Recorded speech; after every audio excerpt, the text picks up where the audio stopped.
ಸ್ವಾಮಿ ವಿವೇಕಾನಂದರ ಕೃತಿಶ್ರೇಣಿ 4. ಪತ್ರಮಾಲೆ. ಶ್ರದ್ಧೆಯು ಆಶ್ಚರ್ಯಕರವಾದ ಆಂತರಿಕ ಜ್ಞಾನವನ್ನು ಕೊಡಬಲ್ಲದು. ಅದೊಂದೇ ನಮ್ಮನ್ನು ಉದ್ಧಾರ ಮಾಡಬಲ್ಲದು ಎಂಬುದನ್ನು ನಾನು ಒಪ್ಪಿಕೊಳ್ಳುತ್ತೇನೆ. ಆದರೆ ಮುಂದಿನ ಬೆಳವಣಿಗೆಗೆ ಆತಂಕ ತಂದೊಡ್ಡುವ ಅಂಧ ಮತಾಭಿಮಾನ ಬೆಳೆಯುವ ಅಪಾಯವಿದೆ. ಜ್ಞಾನವೇನೋ ಒಳ್ಳೆಯದೇ, ಆದರೆ ಅದು ಬುದ್ಧಿಯ ಕಸರತ್ತಾಗಿ ಪರಿಣಮಿಸುವ ಭೀತಿಯುಂಟು. ಪ್ರೀತಿ ಅಮೋಘವಾದದ್ದು, ಮಹತ್ವವಾದದ್ದು, ಆದರೆ ಅರ್ಥವಿಲ್ಲದ ಭಾವುಕತೆಯ ಪ್ರದರ್ಶನಗಳಲ್ಲಿ ಕೊನೆಗಾಣಬಹುದು. ಇವುಗಳೆಲ್ಲದರ ಒಂದು ಸಮನ್ವಯ ನಮಗೆ ಬೇಕಾಗಿರುವುದು. ಶ್ರೀರಾಮಕೃಷ್ಣರು ಅಂತಹ ಸಮನ್ವಯ ಮೂರ್ತಿ. ಅಂತಹ ಮಹಾತ್ಮರು ಜಗತ್ತಿನಲ್ಲಿ ಅತಿ ವಿರಳ. ಅನೇಕ ಶತಮಾನಿಗಳಿಗೊಮ್ಮೆ ಅಂಥವರು ಬರಬಹುದು. ಅವರ ಜೀವನ ಮತ್ತು ಉಪದೇಶಗಳನ್ನು ಜೀವನದಲ್ಲಿ ಆದರ್ಶವಾಗಿಟ್ಟುಕೊಂಡು ನಾವು ಮುಂದುವರಿಯಬಹುದು. ನಮ್ಮಲ್ಲಿ ಪ್ರತಿಯೊಬ್ಬರೂ ಅಂತಹ ಪೂರ್ಣತೆಯ ಶಿಖರವನ್ನೇನೂ ಮುಟ್ಟಲಾರದೆ ಇರಬಹುದು. ಒಬ್ಬೊಬ್ಬರು ಒಂದೊಂದು ಭಾಗವನ್ನು ವಿಕಾಸಗೊಳಿಸುವುದರಿಂದ ಒಬ್ಬರ ಕುಂದನ್ನು ಇನ್ನೊಬ್ಬರು ಹೋಗಲಾಡಿಸಬಹುದು. ಒಂದು ಸಮನ್ವಯತೆಯನ್ನು ತರಬಹುದು. ಒಬ್ಬರು ಇನ್ನೊಬ್ಬರೊಂದಿಗೆ ಹೊಂದಿಕೊಳ್ಳಬಹುದು. ಮತ್ತೊಬ್ಬರಲ್ಲಿ ಇಲ್ಲದ ಕೆಲವು ಗುಣಗಳನ್ನು ನಾವು ಅಭಿವೃದ್ಧಿ ಮಾಡಿಕೊಳ್ಳಬಹುದು. ಈ ಒಟ್ಟು ದೃಷ್ಟಿಯಿಂದಲಾದರೂ ನಾವು ಅಂತಹ ಸಮನ್ವಯ ಆದರ್ಶದೆಡೆಗೆ ಮುಂದುವರಿಯಬಹುದು. ಇದು ಸಮುದಾಯ ಸಮನ್ವಯ. ಎಲ್ಲ ಮತಗಳಿಗಿಂತಲೂ ಎಲ್ಲ ಪಂಥಗಳಿಗಿಂತಲೂ ಇದು ನಿಸ್ಸಂಶಯವಾಗಿಯೂ ಮೇಲಾದುದು.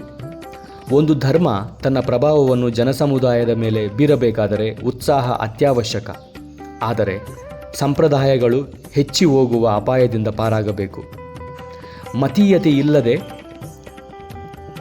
ಇಲ್ಲದ ಒಂದು ಸಂಪ್ರದಾಯವನ್ನು ಸ್ಥಾಪಿಸುವುದರ ಮೂಲಕ ಇದನ್ನು ಸಾಧಿಸಬಹುದು.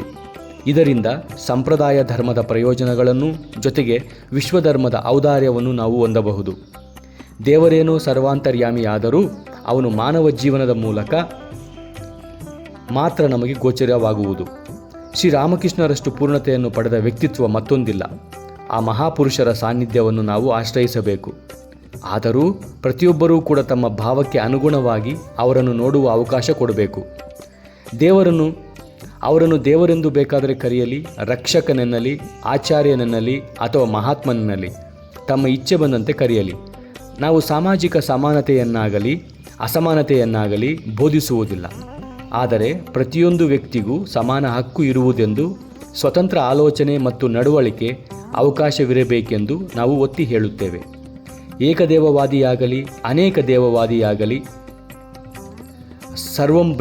ಸರ್ವಂ ಬ್ರಹ್ಮಮಯಂ ಜಗತ್ ಎಂದಾದರೂ ಹೇಳಲಿ, ಬ್ರಹ್ಮಸತ್ಯ ಜಗನ್ಮಿಥ್ಯ ಎಂದಾದರೂ ಹೇಳಲಿ, ದೇವರಿಲ್ಲವೆಂತಲೇ ಸಾರಲಿ, ನಾವು ಯಾರನ್ನೂ ನಿರಾಕರಿಸುವುದಿಲ್ಲ.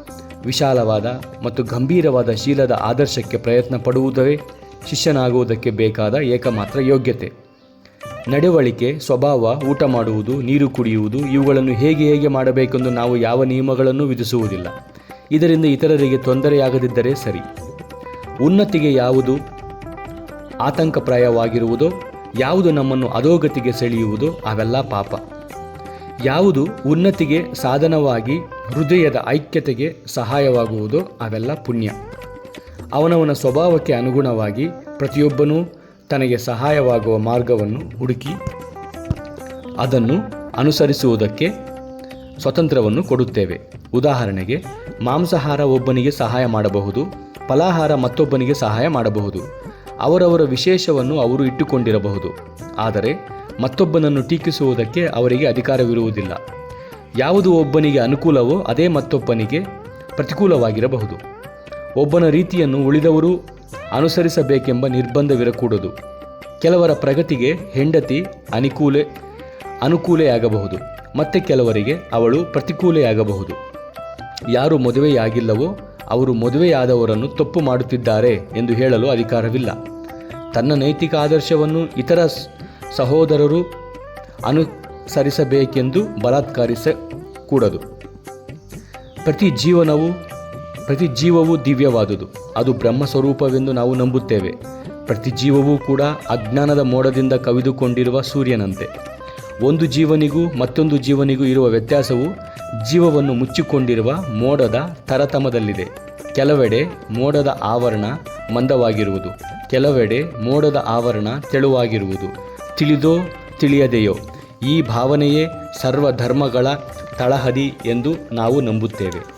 ಭೌತಿಕ, ಮಾನಸಿಕ, ಆಧ್ಯಾತ್ಮಿಕ ಪ್ರಪಂಚದಲ್ಲಿ ಮಾನವನ ಉನ್ನತಿಯ ಸಮಗ್ರ ಚರಿತ್ರೆಗೂ ಇದೇ ವ್ಯಾಖ್ಯಾನ, ಇದೇ ಸಮಾಧಾನ. ಒಂದೇ ಆತ್ಮವು ಉಪಾಧಿಗಳ ಭೇದಗಳ ಮೂಲಕ ಪ್ರಕಾಶಿಸುತ್ತಿದೆ. ಇದೇ ವೇದಗಳ ಸಾರವೆಂಬುದು ನಮ್ಮ ನಂಬಿಕೆ. ಪ್ರತಿಯೊಬ್ಬನೂ ಇತರ ಜೀವಿಗಳನ್ನು ಶಿವನೆಂಬ ದೃಷ್ಟಿಯಿಂದ ನೋಡುವುದು ಅವನ ಕರ್ತವ್ಯ. ಅದರಂತೆ ಆಚರಿಸಬೇಕು. ಇದು ಅವನ ಧರ್ಮ.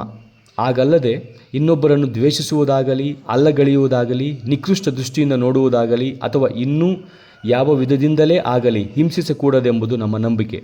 ಇದು ಕೇವಲ ಸನ್ಯಾಸಿಗಳ ಧರ್ಮ ಮಾತ್ರವಲ್ಲ, ಪ್ರತಿಯೊಬ್ಬ ಸ್ತ್ರೀ ಪುರುಷರೂ ಕೂಡ ಇದನ್ನು ಅನುಸರಿಸಬೇಕು. ಜೀವಕ್ಕೆ ಲಿಂಗವಿಲ್ಲ, ಜಾತಿ ಇಲ್ಲ, ಅದು ಕಳಂಕರಹಿತವಾದುದು. ವೇದದಲ್ಲಿ ಆಗಲಿ, ಪುರಾಣದಲ್ಲಿ ಆಗಲಿ, ದರ್ಶನದಲ್ಲಿ ಆಗಲಿ ಅಥವಾ ತಂತ್ರದಲ್ಲಿ ಆಗಲಿ ಎಲ್ಲಿಯೂ ಜೀವಕ್ಕೆ ಲಿಂಗ, ಜಾತಿ, ಮತವಿದೆ ಎಂದು ಹೇಳಿಲ್ಲವೆಂಬುದು ನಮ್ಮ ಮತ. ಸಮಾಜ ಸುಧಾರಣೆಗೂ ಧರ್ಮಕ್ಕೂ ಏನೂ ಸಂಬಂಧವಿಲ್ಲವೆಂದು ಹೇಳುವವರ ಅಭಿಪ್ರಾಯವನ್ನು ನಾವು ಒಪ್ಪುತ್ತೇವೆ.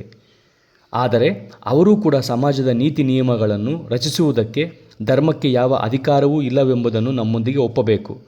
ಜೀವನದಲ್ಲಿ ಮೇಲು ಕೀಳೆಂಬ ಭಾವನೆಯನ್ನು ಅದು ತರಕೂಡದು. ಧರ್ಮದ ಗುರಿಯೇ ಈ ರಾಕ್ಷಸೀ ಕೃತ್ಯಗಳನ್ನು, ಜಾತಿ ಮತಗಳೆಂಬ ಮಾಯಾಜಾಲವನ್ನು ಹರಿದೊಗೆಯುವುದು. ಈ ಭೇದಗಳು ಅವಶ್ಯಕವೆಂದು, ಇವುಗಳ ಮೂಲಕವೇ ನಾವು ಪರಮ ಸತ್ಯದೆಡೆಗೆ ಐಕ್ಯತೆಗೆ ಪ್ರಯಾಣ ಮಾಡುತ್ತೇವೆಂದು ಅವರು ವಾದಿಸಬಹುದು. ಆದರೆ ನಾವು ಹೇಳುವುದಿಷ್ಟೇ: ಧರ್ಮವೇ ಕೊಳೆಯಿಂದ ಕೊಳೆಯನ್ನು ತೊಳೆಯುವುದಕ್ಕೆ ಆಗುವುದಿಲ್ಲ ಎಂದು ಹಲವು ಬಾರಿ ಸಾರಿದೆ. ಯಾರಾದರೂ ಪಾಪಕರ್ಮಗಳನ್ನು ಮಾಡಿ ಪುಣ್ಯವಂತನಾಗಬಲ್ಲನೇ? ಸಾಮಾಜಿಕ ನೀತಿಗಳು ಆರ್ಥಿಕ ಸ್ಥಿತಿಗೆ ಅನುಸಾರವಾಗಿ ಧರ್ಮದ ಒಪ್ಪಿಗೆ ಹೊಂದಿ ನಿಯಮಿತವಾದುವು. ಸಾಮಾಜಿಕ ನೀತಿಗಳಲ್ಲಿ ತಲೆ ಹಾಕಿದುದೇ ಧರ್ಮದ ಒಂದು ಘೋರ ಅಪರಾಧ. ಸಮಾಜದ ಸುಧಾರಣೆ ಧರ್ಮದ ಕೆಲಸವಲ್ಲ ಎಂದು ನಟಿಸಿ ತನ್ನನ್ನು ತಾನೇ ವಿರೋಧಿಸಿಕೊಂಡಿದೆ ಧರ್ಮ. ಒಳ್ಳೆಯದು. ಧರ್ಮವು ಸಮಾಜ ಸುಧಾರಣೆಯಲ್ಲಿ ಜಿಜ್ಞೈಕೆ ಹಾಕಬಾರದೆಂಬುದೇ ನಮಗೆ ಬೇಕಾಗಿರುವುದು. ಧಾರ್ಮಿಕ ಶಾಸನಗಳನ್ನು ನಿರ್ಮಿಸುವ ಅಧಿಕಾರ ಸಮಾಜಕ್ಕೂ ಇಲ್ಲ ಎಂಬುದನ್ನು ನಾವು ಒತ್ತಿ ಹೇಳುತ್ತೇವೆ. ಕೈ ತೆಗೆಯಿರಿ, ನಿಮ್ಮ ಹದ್ದಿನಲ್ಲಿ ನೀವಿರಿ, ಎಲ್ಲವೂ ಸರಿಯಾಗುವುದು.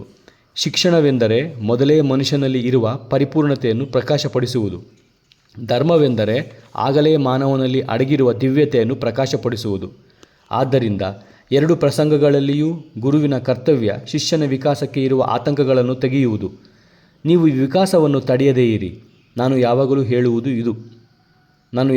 ಹೇಳುವುದೇ ಇದು. ಅನಂತರ ಎಲ್ಲ ಸರಿ ಹೋಗುತ್ತದೆ. ದಾರಿ ಬಿಡಿಸುವುದು ಮಾತ್ರ ನಮ್ಮ ಕರ್ತವ್ಯ. ದೇವರು ಉಳಿದೆಲ್ಲವನ್ನೂ ಮಾಡುವನು. ಧರ್ಮದ ಕೆಲಸ ಆತ್ಮಕ್ಕೆ ಸಂಬಂಧಪಟ್ಟುದು. ಸಾಮಾಜಿಕ ನೀತಿಗಳಲ್ಲಿ ಕೈ ಹಾಕಲು ಇದಕ್ಕೆ ಹಕ್ಕಿಲ್ಲವೆಂಬುದನ್ನು ಮಾತ್ರ ನೀವು ಮರೆಯಕೂಡದು. ಹಿಂದೆ ಆಗಿರುವ ಅನರ್ಥಗಳಿಗೆ ಇದು ಅನ್ವಯಿಸುತ್ತದೆ. ಇದು ಹೇಗಿದೆ ಎಂದರೆ, ಇನ್ನೊಬ್ಬರ ಆಸ್ತಿಯನ್ನು ಬಲಾತ್ಕಾರದಿಂದ ಅಪಹರಿಸಿ ಪುನಃ ಅವನು ಅದನ್ನು ತೆಗೆದುಕೊಳ್ಳಲು ಬಂದಾಗ ಮಾನವನ ಹಕ್ಕಿನ ಪಾವಿತ್ರ್ಯವನ್ನು ಕೂಗಿ ಹೇಳುವಂತಿದೆ. ಪ್ರತಿಯೊಂದು ಸಾಮಾಜಿಕ ವ್ಯವಹಾರದಲ್ಲಿ ಪುರೋಹಿತನು ಕೈ ಹಾಕುವುದಕ್ಕೆ ಅವನಿಗೆ ಯಾವ ಅಧಿಕಾರವಿದೆ? ಇದರಿಂದ ಕೋಟ್ಯಾನುಕೋಟಿ ಮಾನವರು ದುಃಖಪಡಬೇಕಾಗಿದೆ. ಮಾಂಸಾಹಾರವನ್ನು ಉಣ್ಣುವ ಕ್ಷತ್ರಿಯರ ವಿಚಾರವನ್ನು ಕುರಿತು ನೀವು ಬರೆಯುತ್ತೀರಿ. ಮಾಂಸಾಹಾರವೋ ಅಲ್ಲವೋ ಅದು ನಮಗೆ ಬೇಕಾಗಿಲ್ಲ. ಹಿಂದೂ ಧರ್ಮದಲ್ಲಿರುವ ಎಲ್ಲ ಉಚ್ಚವಾದ ಮತ್ತು ಅತ್ಯಂತ ಶ್ಲಾಘನೀಯವಾದ ಮಹದಾಲೋಚನೆಗಳ ಮೂಲ ಅವರು. ಉಪನಿಷತ್ತುಗಳನ್ನು ಯಾರು ಬರೆದರು? ರಾಮ ಯಾರು? ಕೃಷ್ಣ ಯಾರು? ಬುದ್ಧ ಯಾರು? ಜೈನರ ತೀರ್ಥಂಕರರು ಯಾರು? ಕ್ಷತ್ರಿಯರು ಎಂದು ಧರ್ಮವನ್ನು ಬೋಧಿಸಿದರೋ ಅವರು ಯಾವಾಗಲೂ ಎಲ್ಲರಿಗೂ ಅದನ್ನು ದಾನ ಮಾಡಿದರು. ಬ್ರಾಹ್ಮಣರು ಎಂದು ಏನು ಬರೆದರೋ ಅದಕ್ಕೆ ಅವರಲ್ಲದೆ ಉಳಿದವರಿಗೆ ಅರ್ಹತೆ ಇಲ್ಲ. ಭಗವದ್ಗೀತೆಯನ್ನು ಮತ್ತು ವ್ಯಾಸನ ಬ್ರಹ್ಮಸೂತ್ರವನ್ನು ಓದಿ, ಅಥವಾ ಯಾರಾದರೂ ನಿಮಗೆ ಓದಿ ಹೇಳುವಂತೆ ಮಾಡಿ.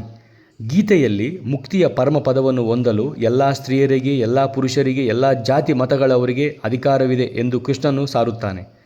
ಆದರೆ ವ್ಯಾಸನಾದರೋ ಪಾಪ ಶೂದ್ರರನ್ನು ಮೋಸ ಮಾಡುವುದಕ್ಕೆ ವೇದಕ್ಕೆ ಅಪಾರ್ಥವನ್ನು ಕಲ್ಪಿಸುತ್ತಾನೆ. ಭಗವಂತನು ನಿಮ್ಮಂತೆ ಒಬ್ಬ ನರವ್ಯಾಧಿಯಿಂದ ನರಳುತ್ತಿರುವ ಹುಚ್ಚು ಮನುಷ್ಯನೇ?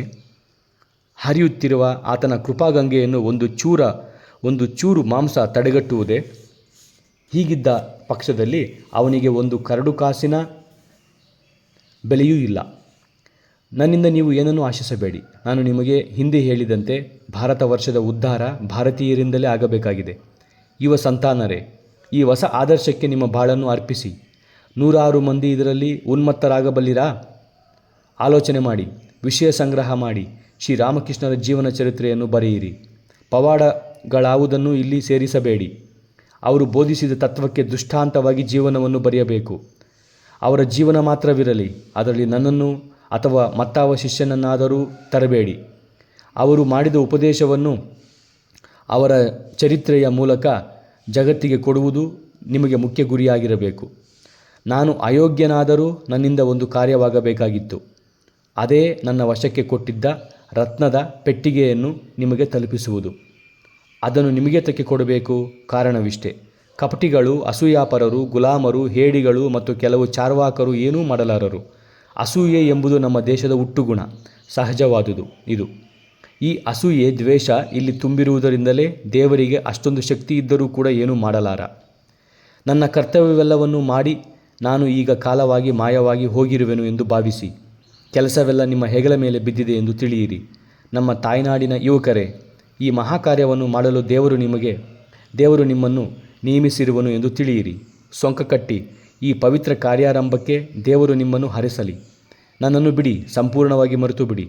ಈ ನವ ಆದರ್ಶವನ್ನು, ಈ ನವ ಸಂಪ್ರದಾಯವನ್ನು, ಈ ನವ ಜೀವನವನ್ನು ಉಪದೇಶಿಸಿ. ಯಾರನ್ನು ನಿಂದಿಸಬೇಡಿ, ಯಾವ ಆಚಾರವನ್ನು ಹಳಿಯಬೇಡಿ. ಜಾತಿ ಅಥವಾ ಸಮಾಜದ ಮತ್ತಾವ ಲೋಪದ ಪರವಾಗಿ ಆಗಲಿ ವಿರೋಧವಾಗಿ ಆಗಲಿ ಬೋಧನೆ ಮಾಡಬೇಡಿ. ಕೈ ತೆಗೆಯಿರಿ. ನೀವು ಅದರ ತಂಟೆಗೆ ಹೋಗಬೇಡಿ. ಎಲ್ಲ ತಾನಾಗಿಯೇ ಸರಿ ಹೋಗುವುದು. ಧೈರ್ಯಶಾಲಿಗಳು, ಸ್ಥೈರ್ಯಶಾಲಿಗಳು, ಪ್ರೇಮಪೂರಿತರು ಆದ ನಿಮಗೆ ನನ್ನ ಆಶೀರ್ವಾದಗಳು. ವಿವೇಕಾನಂದ.